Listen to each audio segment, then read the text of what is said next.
اعوذ باللہ من الشیطان الرجیم بسم اللہ الرحمن الرحیم۔ اب آپ حدیث شریف کا جو ہے وہ لفظی ترجمہ دیکھتے ہیں اور اس میں موجود عربی گرامر کو سمجھتے ہیں۔ آقا علیہ السلام نے ارشاد فرمایا بین العبد و بین الکفر ترک الصلاۃ۔ بین العبد، بینا یعنی وہی اردو والا مابین ہے، مابین درمیان، عبد بندے کے درمیان، و بین الکفر اور کفر کے درمیان، ترک الصلاۃ نماز چھوڑنے کا فرق ہے۔ بس نماز چھوڑ کے بندہ کفر کی والی لسٹ میں شامل ہو جاتا ہے۔ یہ کفر جو ہے کفر کا مطلب ہوتا ہے انکار کرنا۔ قرآن مجید میں جب استعمال ہوگا تو اس کا مطلب ہوگا انکار کرنا۔ اب وہ کبھی اللہ تعالیٰ کا ہوتا ہے، کبھی رسول کا ہوتا ہے، کبھی کتابوں کا، اور کبھی جو ہے وہ شکر کا، نعمتوں کا کفر ہوتا ہے۔ تو یہ کفران نعمت جسے کہتے ہیں، وہ کفران نعمت اکثر مراد ہوتی ہے۔ ٹھیک ہے، یہ اپنے ذہن میں رکھنا ہے کہ کفر کا مطلب جو ہوگا وہ کفران نعمت بھی ہو سکتا ہے۔ اب یہ جو نماز ہے نا، نماز بہت بڑی نعمت ہے، یعنی کہ یہ معراج ہے مومن کی، اور یہ عماد ہے دین کا ستون ہے۔ اب یہ اللہ تعالیٰ کی ملاقات کا واحد ذریعہ ہے کہ ہم اس سے جو ہے نا وہ قریب ہوتے ہیں، اور اللہ بندے کے قریب سب سے زیادہ جو ہے وہ سجدے میں ہوتا ہے، سب سے زیادہ قریب۔ یعنی یہ بہت عجیب بات ہے کہ سجدے میں جب آپ زمین پہ جاتے ہیں، سر رکھتے ہیں، تو آپ اللہ کے بہت قریب ہو جاتے ہیں۔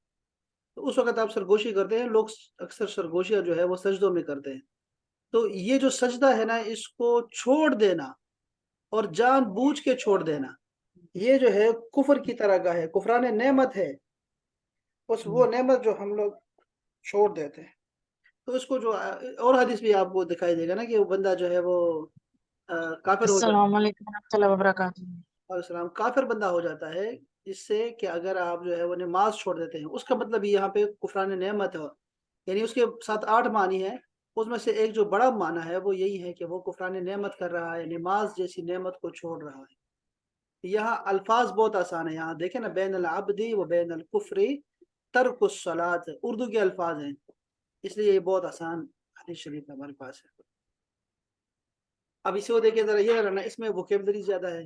اذا جب کہے، اذا اتسا اذا جب، اتسا چھینکے اتسا چھینکے، احدکم تم میں سے ایک، تم میں سے کوئی جب چھینکے، فحمد اللہ تو وہ اللہ کی حمد کہے، الحمدللہ کہے، فشمتوہ فشمتوہ، اب دیکھیں یہ ساری ووکیبلری ہے، تو آپ کیا کرو، تو اسے دعا دو، یرحمک اللہ کہو۔ اب دیکھو اس میں سمجھ نہیں آ رہی کہ یرحمک اللہ السلام علیکم۔ کیا کہیں گے؟ وعلیکم السلام، کیسے السلام علیکم ورحمۃ اللہ۔ کیسے کہیں گے؟ اب اس میں کچھ نہیں لکھا ہوا ایسا، اذا عطس احدکم فشمتوہ۔ یہاں دیکھتا ہوں کہ میں اس کا معنی جو ہے کیا لیتے ہیں، اذا عطس احدکم،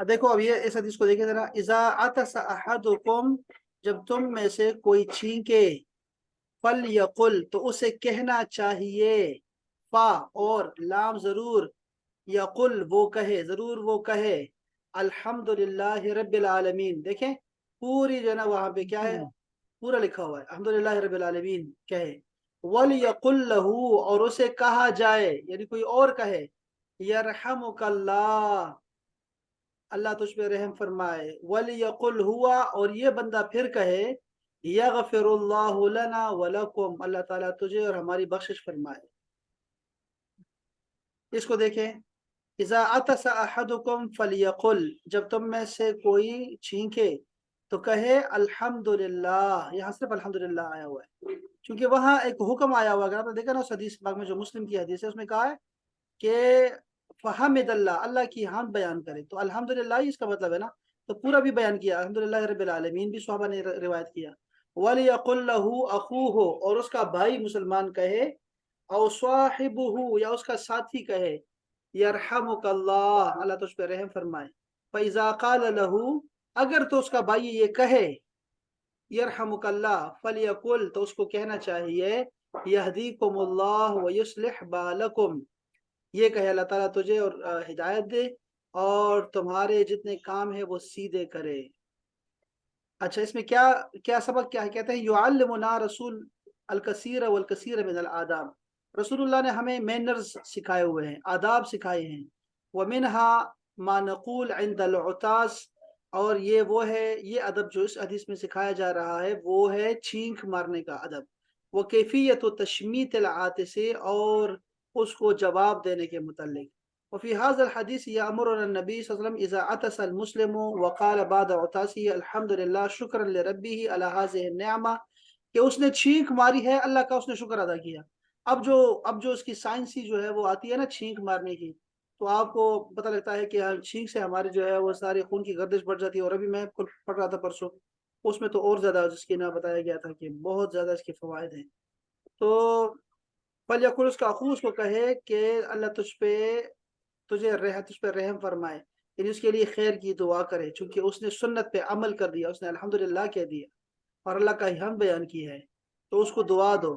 تو پھر وہ بندہ جو ہے چونکہ اس نے دعا دی ہے تو یہ دعا میں جواب میں یہ کہے گا کہ اللہ تجھے ہدایت دے اور تمہارے کام سارے سیدھے کرے، دین اور دنیا کے، اور تمہارے جو ہے بند راستے کھولے۔ تو یہ بڑا ہی ایک ویسے ہی ایک بندے کا چھینک مارنا جو ہے سب کے لیے فائدہ مند ہے جی۔ اب تو خیر لوگ نہیں کہتے اتنا،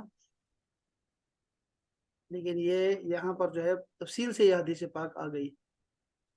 یہاں دیکھو سارا لکھا بھی ہوا ہے کہ یہ دماغ کی شریانیں کھول دیتا ہے، اور خون جو ہے وہ سارا اس میں رواں ہو جاتا ہے، اور پتہ نہیں بہت زیادہ ہے، بہت ساری باتیں کی ہیں۔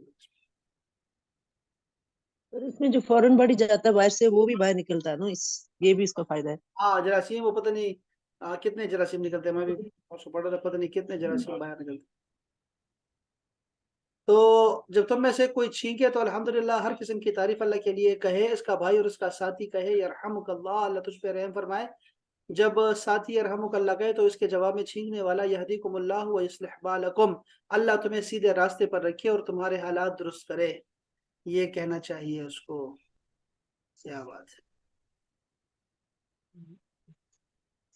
اچھا اس میں جو ہے کہ ہمیں منہ پہ ہاتھ رکھنا چاہیے، کون سا رکھنا چاہیے، یہ باتیں یہاں نہیں ذکر، نا کوئی ذکر نہیں ہے، نہ ہی یہ کہ بدن سے کچھ نکلتا ہے، انسان کے جراثیم نکلتے ہیں، کچھ ایسی بات نہیں ہے اس حدیث میں۔ آپ نے کتنے احادیثیں پڑھی نا اس کے بارے میں، اور کسی میں بھی ایسا نہیں ہے کہ ہاتھ رکھو یا ہاتھ نہ رکھو یا ایسا کچھ دیکھا نہیں نا۔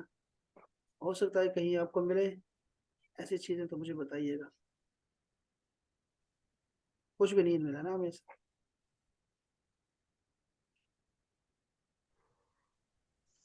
اچھا چلو، اچھا من احدث فی امرنا هذا ما لیس منه فهو رد۔ من احدث، یہ حادثہ ہے، حادثہ یعنی صدمہ جو کہ واقع رونما ہوتا ہے، کوئی واقعہ رونما ہوتا ہے، اس سے نکلا ہوا ہے۔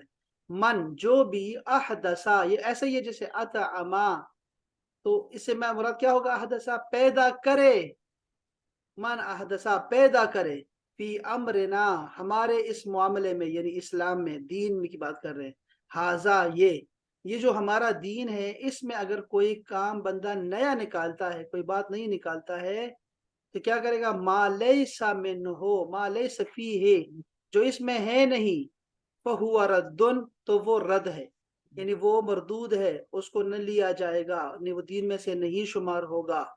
اس کو ہم کہتے ہیں بدعت۔ بدعت کا مطلب یہ مشہور ہے، بدعت کا لفظ جو ہے بدعت کا مطلب اللہ پاک نے فرمایا نا اللہ بدیع السماوات، اللہ تعالیٰ جو ہے وہ زمین اور آسمان کا نیا بنانے والا ہے، خوبصورت بنانے والا ہے۔ اسی سے ابداع ہے، جو شعرا بناتے ہیں نا وہ اس کو ابداع بولتے ہیں۔ یہ یعنی اس کا نیا تخیر ہوتا ہے، نئی بات نکال کے لے آتا ہے، بندہ کہتا ہے یار ایک شعر میں جو ہے نا بندے کی واہ واہ نکال لیتا ہے بندہ۔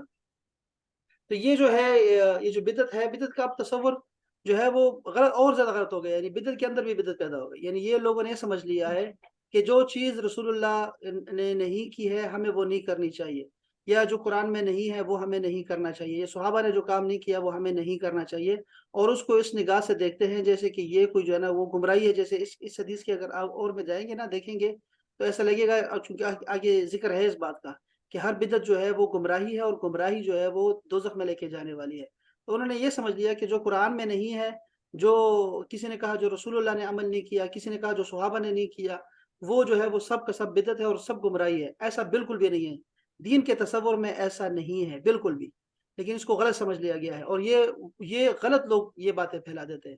ان کو یہ نہیں پتا کہ ما لیس منہ جو ذکر ہے نا، ما لیس فیہ، جو کہ اسلام کے اصل سے نہیں ہے، وہ چیز جو ہے وہ رد ہے، جو نئی بات نکالے اس میں سے کیا باتیں نکالی؟ جو سب سے پہلے جو بدعت نکلی تھی وہ یہ کہ اپنے مسلمان بھائی کو کافر کہنا، یہ بدعت سب سے پہلے نکلی تھی، یہ نہیں تھی مسلمانوں میں، لیکن بعد میں سب سے پہلے خوارج نے یہ کام کیا، اس لیے ان کو سب سے پہلے بدعتی کہا گیا، جو انہوں نے کہا کہ حضرت سیدنا علی جو ہے اور جو حضرت امیر معاویہ ہیں، یہ دونوں واجب القتل ہیں، انہوں نے لوگوں کو مروایا ہے، تو یہ دونوں واجب القتل ہیں۔ سب سے پہلے یہ لوگ نکلے تھے اسلام سے، یہ خوارج تھے یہ لوگ، اور اس کے بعد پھر یہ سلسلہ شروع ہو گیا، پھر آتا گیا، پھر قرآن کی آیات جو ہے وہ مسلمانوں پہ چسپا کرنا، وہ آیات ہوتی تھی مشرکین کے لیے ہوتی تھی، جن کے باپ دادا جو تھے وہ سارے مشرک تھے، ان کی جو آیات تھی وہ مسلمانوں پہ ٹھونسنا اور ان پہ لگا دینا، یہ بدعت نکلی تھی۔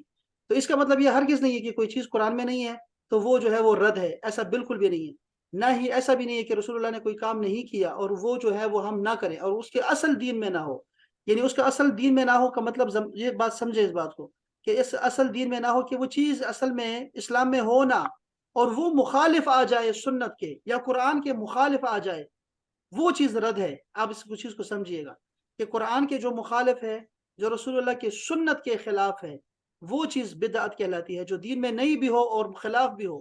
ورنہ اس کے علاوہ جو چیزیں صحابہ کرام نے نئی دین میں لے کے آئے تھے، یا تابعین لے کے آئے ہیں، یا اس کے بعد 100 سال کے بعد 200 سال کے بعد کوئی چیز، اگر ایسی چیز جو دینی چیز ہے ایجاد ہوئی ہے اور وہ مسلمانوں کے لیے خیر ہے، اس میں فائدہ ہے، اس کو سب نے لیا ہے، ایسا نہیں کہ کسی نے نہیں لیا، سب نے لیا ہے، سب نے اس کو لے لیا، امت نے کیوں لیتے لیا؟ کیونکہ وہ اس کا کنٹراسٹ نہیں آ رہا دین کے ساتھ۔ اس بات کو جو آپ میں سمجھ گیا نا، وہ بات جو ہے نا وہ بندہ پہنچ گیا معیار تک، اور جو نہیں سمجھا نا وہ خسارے میں ہے، اس دور میں خسارے میں ہوگا۔ جو چیز آپ کے قرآن کے خلاف نہیں آ رہی، جو رسول اللہ کی سنت کے خلاف نہیں آ رہی، اگرچہ وہ نہیں بھی ہو تب بھی وہ قبول ہے ہمارے دین میں۔ صحابہ کرام میں سب سے پہلے جب رسول اللہ کا انتقال ہوا ہے، چونکہ رسول اللہ جب قرآن کے علاوہ دینا شروع کیا نا، حدیث دینا شروع کی، تو صحابہ کرام نے ایسی، ابھی میں رات مشکوٰۃ شریف پڑھ رہا ہوں، میں اب یہ 3 ہماری درس اس میں ہوئی ہیں، آپ دیکھ سکتے ہیں جا کے، اس میں سے مشکوٰۃ شریف کی حدیث آپ دیکھیں گے آپ حیران ہو جائیں گے کہ وہ اس میں جو باب پڑھ رہے ہیں وہ سنت کے اس کی حجیت اور اس کے مقام پر ہے۔ تو رسول اللہ نے فرمایا کہ مجھے قرآن بھی دیا گیا ہے، اور قرآن جیسی ایک اور مثال بھی دی گئی ہے مجھے، یعنی میری حدیث جو ہے، میرا جو عمل ہے، سنت ہے، میں تمہیں قرآن بھی دیتا ہوں اور اس سے اضافی چیز بھی دیتا ہوں، اس کی مثل بھی دیتا ہوں اور اس پہ اضافہ بھی کرتا ہوں۔ یعنی قرآن کی جو تفصیل ہے نا وہ سارا رسول اللہ نے احادیث میں بیان کر دی یا اپنے عمل سے بیان کر دی۔ اب جب یعنی یہ قرآن کے علاوہ بات ہو گئی، یہ بات ذہن میں رکھیے گا کہ بہت سارے اعمال ایسے ہیں جو قرآن میں آپ کو نہیں ملنے والے، وہ آپ کو حدیث میں ملیں گی۔ اب رسول اللہ کی بات بھی آ گئی کہ قرآن نے بار بار کہا کہ وما ينطق عن الهوى، اور فرمایا کہ اگر تمہیں جو ہے یہ اپنی طرف سے بات نہیں کرتے رسول اللہ، یہ جو بھی بات کرتے ہیں وہ وہی ہوتی ہے، اور پھر فرمایا کہ اگر تمہیں جھگڑا پڑ جائے تو تم اللہ اور رسول کی طرف لے کے آؤ، یعنی سنت کی طرف آؤ۔ تو قرآن و سنت کی تو چلو، قرآن کے بعد سنت کا مقام آ گیا۔ اب جب خلفائے راشدین آئے نا، جب حضرت سیدنا ابوبکر صدیق آئے اور حضرت عمر فاروق نے کہا کہ جو حفاظ ہیں وہ شہید ہو رہے ہیں تو ہمیں قرآن کو جمع کرنا چاہیے، تو انہوں نے فوراً کہا یہ والی فوراً یہ بات فوراً نے کہی کہ میں وہ کام کیوں کروں جو رسول اللہ نے نہیں کیا، میں وہ کام کیوں کروں؟ سیدنا ابوبکر صدیق نے وہ کام نہیں کیا قرآن جمع کرنے والا، لیکن کیا ہوا پھر اس کے بعد فوراً انہوں نے کہا ہاں میرا سینہ کھل گیا ہے، بات مجھے سمجھ آ گئی ہے کہ من احدث فی امرنا ھذا ما لیس منہ فہو رد کا اصل معنی کیا ہے، کہ جس میں مسلمانوں کی بھلائی ہو، اگرچہ وہ رسول اللہ نے کام نہیں کیا لیکن وہ ہم کریں گے۔ اور پھر دونوں مل کے شیخین نے قرآن کو جمع کیا۔ اب دونوں خلفائے راشدین مل کے یہ کر رہے ہیں، تیسرے خلیفہ راشد جب آ گئے انہوں نے دیکھا کہ جو دین پھیل گیا ہے، باقی چلا گیا ہے، دور چلا گیا ہے، عجم تک چلا گیا ہے، اور وہ لوگ جب قرآن سنتے ہیں مختلف قبیلوں سے اور صحابہ کرام سے، تو وہ تو شک میں پڑ جاتے ہیں، یہ کون سا قرآن پڑھنا ہے ہم نے؟ تو آپ نے ایک اور بدعت کی، آپ نے کہا سارے جمع ہو جاؤ اور قرآن اب صرف قریش میں پڑھا کریں گے، آپ ساری نمازیں آپ کی تلاوتیں وہ ساری جو ہوں وہ آپ کی ہوگی قریش کی زبان میں ہوگی۔ یہ بدعت رسول اللہ نے بھی نہیں کی تھی، رسول اللہ نے تو اجازت دی تھی کہ آپ نے 7 حروف پہ یہ نازل ہوا ہے، 7 قبیلوں کی زبانوں میں ہے، آپ قرآن کو پڑھ سکتے ہیں۔ انہوں نے کہا نہیں، میں کہہ رہا ہوں آپ کو سارے قرآن جمع کرو، اور کوئی اس کے علاوہ قرآن کوئی نہیں چھاپے گا، کوئی نہیں پڑھے گا، کوئی تقسیم نہیں کرے گا، میں قرآن بھیج رہا ہوں۔ انہوں نے الگ سے قرآن لکھا سارا قریش کی زبان میں اور اس کو پھیلا دیا۔ اچھا، اس میں انہوں نے کیا کیا، انہوں نے جو قرآن لکھا نا، وہ قرآن عربی کے خطوط سے بھی مختلف تھا، یعنی قرآن کی جو عربی لکھی ہوئی ہے نا، جو لکھائی ہے، وہ اصل عرب جو ہم عربی چلی آ رہی تھی اس سے مخالف ابھی تک چل رہی ہے، یعنی قرآن کی اپنی لکھائی ہے۔ یہ ذہن میں رکھیے، رسم الخط جو ہے نا، اس کا نام ہے رسم عثمانی۔ یہ آپ کو قرآن کے شروع میں لکھا ہوا دکھائی دے گا۔ رسم عثمانی کیا ہے؟ یہ سیدنا عثمان غنی کی جو ہے بدعت ہے، جو انہوں نے کی تھی دونوں خلفائے راشدین کے بعد۔ انہوں نے کیا کیا، انہوں نے مسجد نبوی کو پھیلایا، رسول اللہ نے ساری زندگی مٹی پہ سجدہ کیا ہے، آپ کو پتہ ہونا چاہیے اس بات کا۔ لیکن انہوں نے کیا کیا، انہوں نے مسجد کو توسیع کر دی۔ اچھا، اس کے بعد حضرت علی کرم اللہ وجہہ آئے، انہوں نے جو کیا، ان کی وجہ سے جب سیدنا علی کا جو دور آیا تھا نا، یہ سب سے فتنوں کا اور خوارج کا اور بدعتیوں کا دور آیا تھا کہ مسلمانوں کو کافر اور مشرک کہنا شروع کر دیا تھا انہوں نے، اور اس کو قتل واجب القتل کہنا شروع کر دیا تھا۔ ان کا دور فتنوں کا دور تھا انتہائی، اور جو ہے اس وقت جو تھے مشکل میں تھے۔ وہ کسی نے کہا بھی کہ آپ کے فتنے اتنے زیادہ کیوں ہیں، اور پہلے تو خلفائے راشدین کے ساتھ ایسے نہیں ہوا تھا۔ آپ نے فرمایا ان کے مشیر ہم تھے اور آپ جو ہے ہمارے مشیر ہیں، یا اصل میں وہ ایک راستہ کھل گیا تھا، دروازہ کھل گیا تھا سیدنا عمر فاروق کے بعد، جو کہ حضرت عثمان غنی کے ان کے شہادت پہ آیا۔ پھر اس کے بعد سیدنا علی کو بہت مشکلات اٹھانی پڑی، اور پھر اس کے بعد امام حسن اور حسین کو جو اٹھانا پڑ گیا، وہ تو پھر ساری دنیا گواہ ہے۔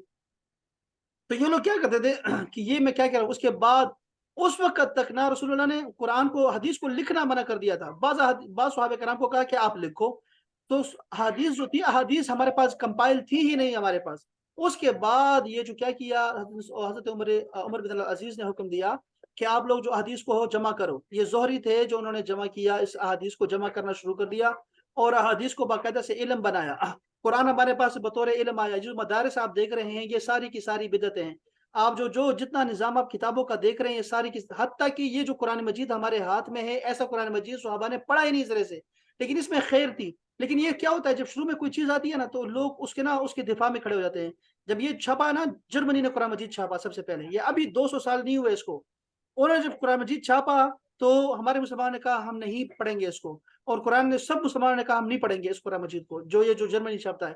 تو ایران میں پھر انہوں نے جو ہے دوسرا چھاپا خانہ بنایا، یہ 1870 کی بات ہے۔ انہوں نے پھر اس کے بعد جو ہے انہوں نے پھر قرآن مجید پڑھنا شروع کیا، اور جو قرآن ہمارے ہاتھ میں آج پڑھ رہے ہیں نا، اس کو مصحف کہتے ہیں۔ یہ جو حضرت ابو بکر صدیق نے بنایا تھا نا، اس کو کہتے تھے مصحف امام، اور جو مصحف بنایا عثمان غنی نے، اس کو مصحف عثمانی کہتے ہیں۔ مصحف یعنی لکھا ہوا قرآن مجید، اور جو قرآن مجید ہے نا، اصل قرآن مجید، وہ تو وہی الہی ہے، اللہ کی وحی ہے، وہ قرآن مجید ہے۔ تو عرب آپ کو مصحف کہتے ہوئے ملیں گے، قرآن نہیں کہیں گے اس کو۔ یہ بعد میں بنی ہے قرآن مجید۔ یہ جو بخاری ہے، آپ دیکھتے ہیں بخاری کب پیدا ہوا، آپ دیکھیں کب آیا، وہ بخاری بعد میں آئے ہیں 200 سال کے بعد۔ آج بخاری کو جب ہم کتاب کی شکل میں دیکھتے ہیں، یہ ایک اچھی بدعت تھی کہ مسلمانوں کو فائدہ ہوا، کتابی شکل میں ایک اچھی چیز مل گئی ان کو۔ تو آپ یہ بات کو سمجھیں، اس بات کو، جتنی چیزیں آپ دیکھتے ہیں، جتنی چیزیں دیکھتے ہیں، یہ سب کی سب بدعت ہیں، لیکن بدعت کی تقسیم کر دی ہے علماء کرام نے۔ اب آپ کو پورے یہ 1500 سال میں آپ کو جتنے بڑے بڑے علماء کرام ملیں گے نا، جتنے ائمہ ہیں، جو بڑے لوگ ہیں، جو حالانکہ کی بات نہیں کر رہا، جو بڑے علماء ہیں، ان سب کے ہاں آپ کو پتہ لگے گا، وہ بتائیں گے آپ کو کہ ایک بدعت، رسول اللہ نے خود فرمایا کہ جو ایسی چیز ایجاد کرے گا جو اچھی ہو تو اس کو ثواب ملے گا، اور اس پہ عمل کرنے والے کو ثواب ملے گا، اور جو بری چیز ایجاد کرے گا وہ اس کو بھی جو ہے نا گناہ ملے گا، اور اس کا عمل کرنے والا بھی، اس پہ بھی گناہ ملے گا۔ تو جتنی بھی چیزیں آئی، انہوں نے کیا کیا، بدعت کو تقسیم کر دیا، اور کہا کہ یہ ایک بدعت حسنہ ہے، یعنی اچھی بدعت ہے، اور ایک بدعت سیئہ ہے جو بری بدعت ہے۔ وہ یہ دونوں الگ الگ چل رہی ہیں، ایسا نہیں ہے کہ ہر بدعت جو ہے وہ بری ہوتی ہے۔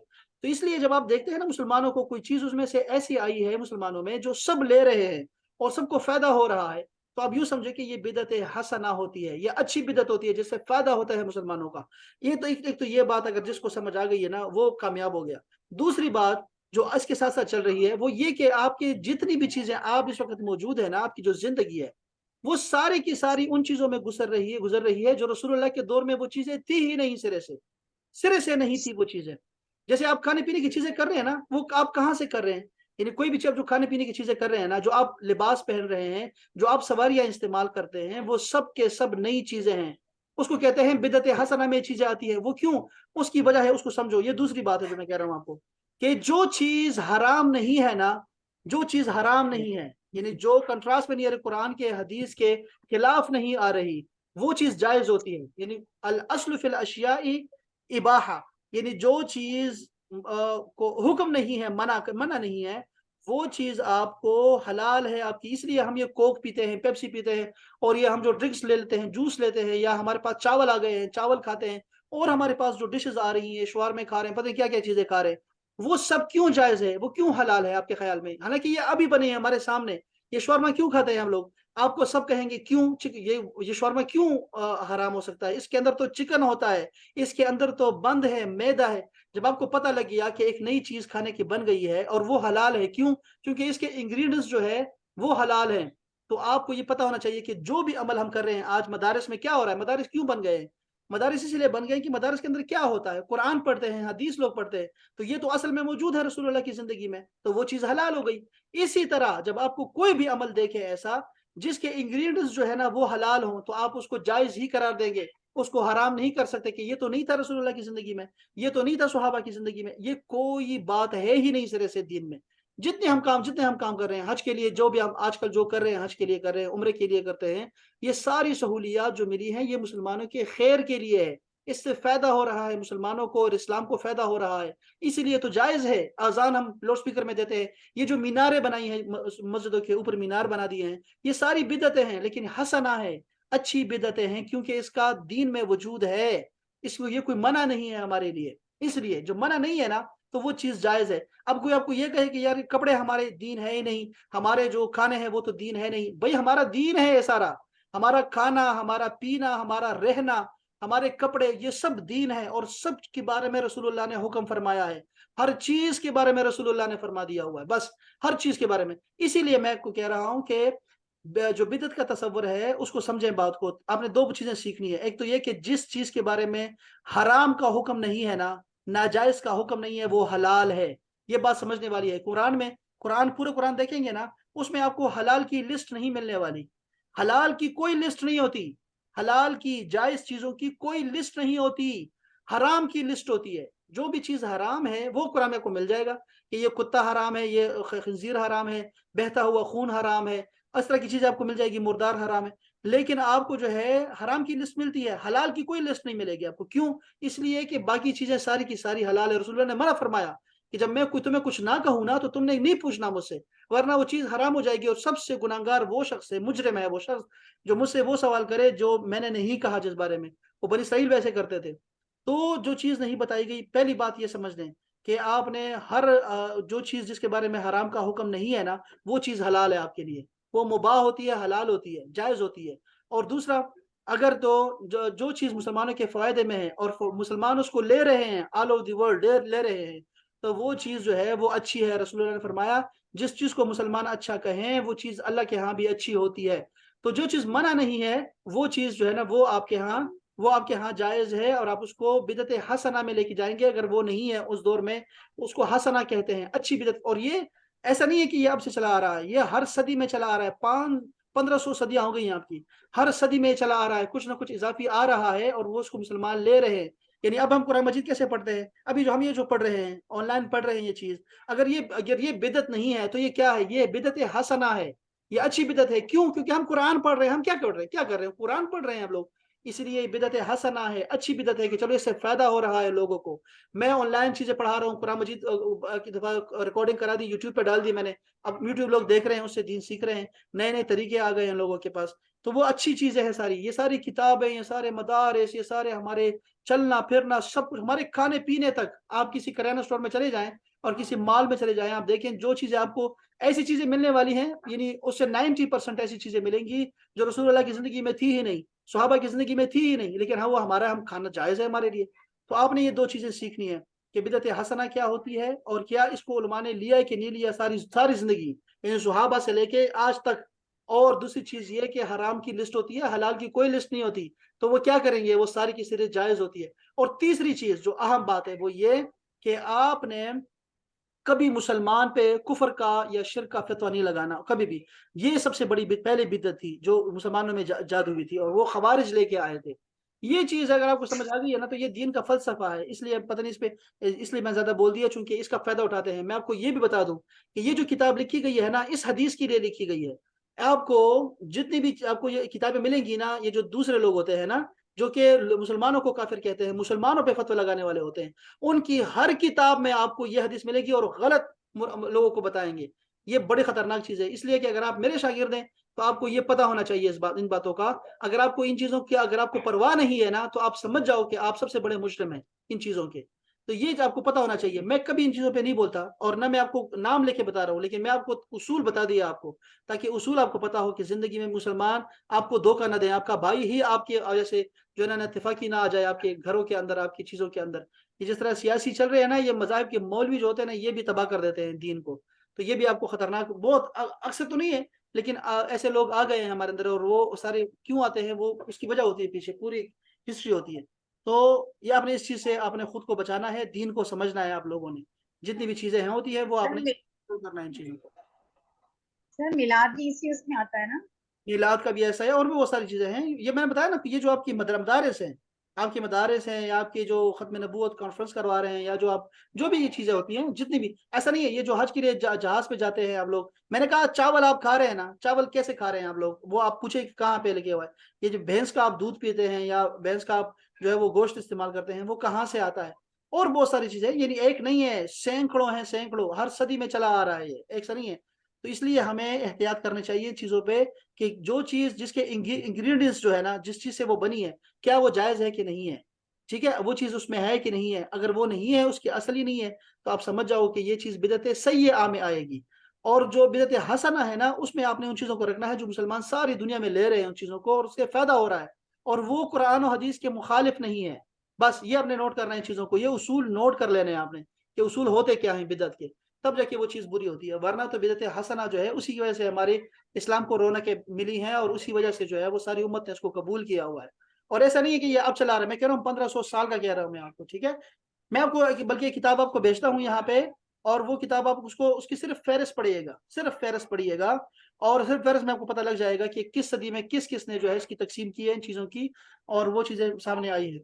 سب سے خطرناک بات یہ نہیں ہے کہ یہ جو ہے آپ کرتے ہوتے ہیں ایسا عمل یا نہیں کرتے، وہ جائز ہوتی ہے، فرض نہیں کرتا کوئی بھی آپ پہ چیزوں کو، لیکن جو مخالف ہے نا، جو آپ کو کافر، اور آپ کو ہی کافر کہے گا، آپ کو ہی مشرک کہے گا، اور آپ کو ہی بدعتی کہے گا، اور بدعت سیئہ میں اور دوزخی کہے گا، وہ غلط کہہ رہا ہے اصل میں۔ اس کو پتہ نہیں ہوتا کہ وہ تو خوارج والا عمل کر رہا ہے جو خوارج کرتے تھے، کہ حضرت سیدنا علی جو ہے وہ بھی واجب القتل ہے، امیر معاویہ بھی واجب القتل ہے، اور سارے ہم کسی کو نہیں مانتے، ہم صرف قرآن کو مانتے ہیں، حدیث کو نہیں مانتے۔ یہ جو منکر حدیث ہوتے ہیں، وہ کیوں منکر حدیث ہے پتہ ہے آپ کو؟ چونکہ وہ کہتے ہیں کہ یہ بعد میں بنی ہے، 200 سال کے بعد آپ کی کتابیں، تو وہ گمراہی میں ہے سرے سے، کیونکہ حدیث کے بغیر آپ قرآن کو سمجھ ہی نہیں سکتے۔ یعنی اس حدیث کے بغیر قرآن کا وجود ہی نہیں ہے۔